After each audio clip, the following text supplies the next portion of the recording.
قبل ما تبدا الحرب الروسيه ومن مور ما بدات الحرب الروسيه، الاغلبيه ديال الخطابات ديال الروس فلاديمير بوتين سيرجي لافروف فاش كيهضروا كيبقاو يهضروا على النازيين الجدد لي نيو نازي بينهم وبين النازيين الجدد. إلغاء والقضاء على النازية. قدموا الأسلحة للأوكران وللتبعية البندرية أو النازيين الجدد. القوميون والجماعات النازية الجديدة ديما كيستعملوا هذه العباره وكيقولوا من الاسباب الرئيسيه اللي خلاتهم يهجموا على اوكرانيا هي هاد النازيين الجدد، بغاو يحميو الرواسه اللي كاينين في اوكرانيا منهم. والمشكل الاساسي اللي وسط اوكرانيا هما هاد النازيين الجدد اللي كيهددوا الاستقرار والامن ديال روسيا. خيار لدينا، يجب علينا الدفاع عن نفسنا وسكاننا. كيف ما كتعرفوا النازيين ما عندهمش مع اليهود، والرئيس زيلينسكي الاوكراني من اصل يهودي. كيفاش هذا البلان؟ كيقول بوتين عنده النازيين الجدد وهو يهودي. شكون هما هاد النازيين الجدد؟ شنو كتعني هاد الكلمه ديال نيو نازي؟ شنو هي الخطه ديالهم؟ كيفاش كيفكروا؟ شنو هي الايديولوجيه ديالهم؟ علاش خالعين بوتين؟ وعلاش كاينين في اوكرانيا؟ اليوم غادي نهضر لكم على واحد الاشخاص نازيين جدد اللي كيسميو راسهم الازوف.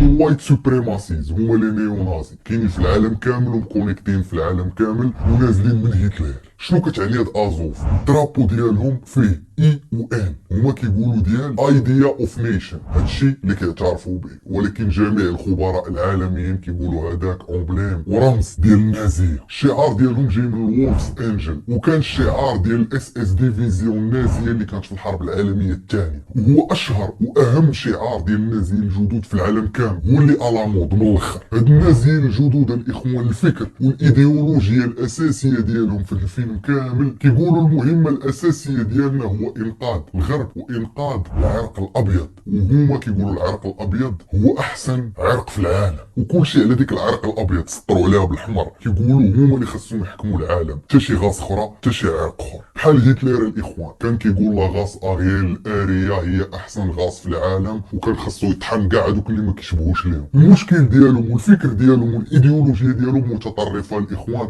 وكتوصل حتى القتل وكتوصل حتى الارهاب. من اشهر عمليات ارهابيه اللي كانوا داروا في 1995 اوكلاهوما سيتي، قتلوا اكثر من 168 واحد، وعندهم ديما الجديد، كيقتلوا اليهود، كيقتلوا المسلمين، كيقتلوا الافارقه، ديما عندهم الجديد.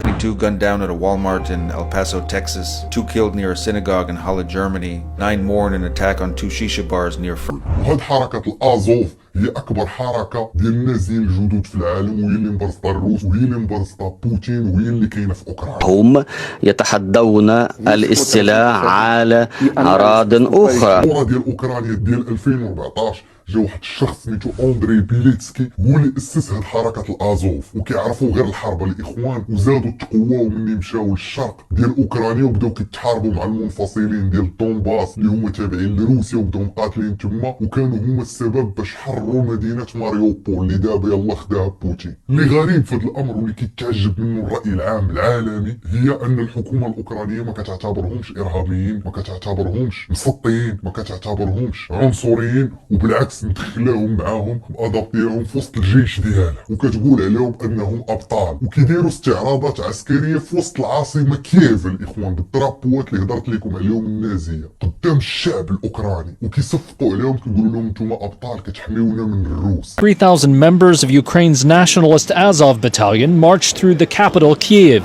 وكيف ما قلت لكم دخلوهم حتى الجيش ديالهم الاوكراني، كيقولوا بين 10 ل 20% من الجيش الاوكراني نيو نازي من هاد الازوف. والحزب ديالهم ديال اليمين المتطرفه سميتو سفوبودا، عندهم مقعد واحد في 450 مقعد اللي كاينه في لارادا البرلمان الاوكراني. 2014 الاخوان في الثوره ديالهم كانوا كيجندوا اي واحد، حتى هادو اللي عندهم هذا الفكر المتطرف النيونازي اللي ما كيحمل حتى شي واحد كيدخلوه لعندهم غير باش يواجهوا روسيا. دابا هاد الازوف من غير انهم مع الجيش الروسي عندهم عسكر ديالهم، عندهم قواعد عسكريه ديالهم، عندهم لي كون دونطرينمون فين كيترينيو ديالهم في الحدود مع الانفصاليين ديال دونباس، وتما فين نايضه دابا الكيرا. من تما دخلوا الروس باش يهجموا على اوكرانيا، بداو كيطحنوا فيهم من الاول. وكيف ما قلت لكم في ديك المنطقه هما اللي كانوا حرروا مدينه ماريوبول اللي مهمه بزاف. لماذا القتال محتدم في مدينة ماريوبول؟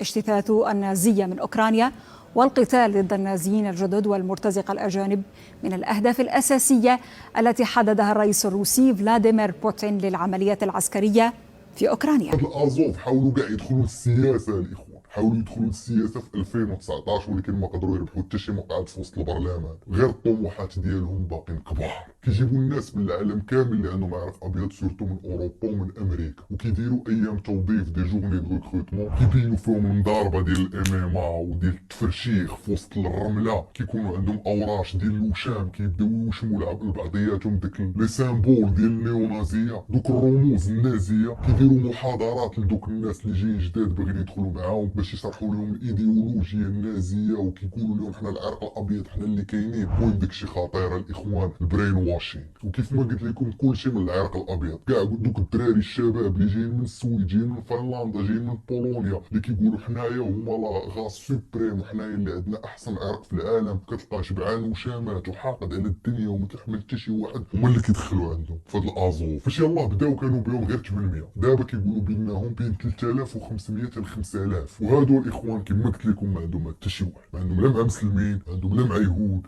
ما عندهم لا مع رواسه كيقولوا لهم لي سلاف، ما عندهم لا مع افارقه، مع حتى شي واحد، ما عندهم حتى شي واحد. واخا الرئيس ديال اوكرانيا زيلينسكي يهودي الاخوان قبل يتعامل مع النيونازيين، كيقولوا والله ما النيونازيين ولا الرواسه ودخلوا من الجيش ديالو، حيت هما كانوا قابلين يهزوا السلاح ويمشيو يتضاربوا مع الرواسه، وهما تيلمو حاقدين وتيلمو باغيين يتضاربوا خصهم معاه من الاخوان. قالوا والله ما هما ولا الرواسه، لينمي دو مون ايمي اي مون امي، العدو ديالي كيكون هو الصديق ديالي، وما عندهم عدو مشترك هو روسيا. قالوا غنصيفطهم غادي يتضاربوا والله ما هما نجيريهم ولا روسيا تجي تحنا كاملين. كيف ما كان طرا بين الامريكان والاتحاد السوفيتي الاخوان، كانوا تحالفوا بجوج ضد شكون؟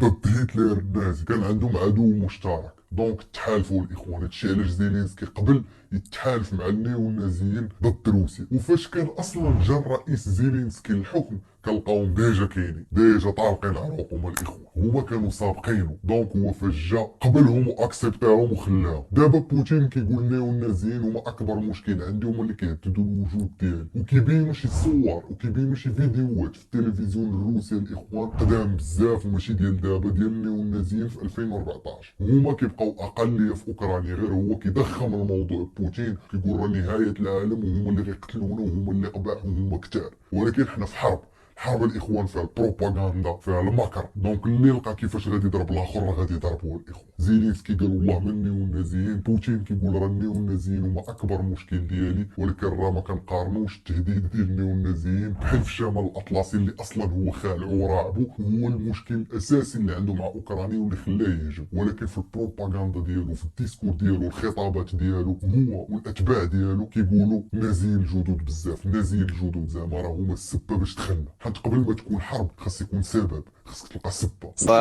وبالطبع لا يمكن لروسيا أن تتطور بوجود تهديد لها. السبه اللي لقى الاخوان هي النيونازيين، النازيين الجدد. اش كيبان لكم الاخوان في هذا الازوف؟ اش كيبان لكم في هاد النيونازيين اللي كاينين في 2022؟ اش كيبان لكم في بوتين اللي جالس دابا كيطحن في الازوف ولا ماشي ازوف، دخل بدا كيضرب في اوكرانيا كامله؟ اش كيبان لكم في السبه اللي لقى باش يهجم؟ اش كيبان لكم في الرئيس زيلينسكي اللي بحالف معاهم؟ مرحبا بجميع الاراء الاخوان، خليو لي لي كومونتير اللي عندهم معلومه اخرى يضيفها، مرحبا في لي كومونتير الاخوان، نستافدوا كاملين. نتمنى تكون عجبتكم لا فيديو، نتمنى تكونوا استفدتوا.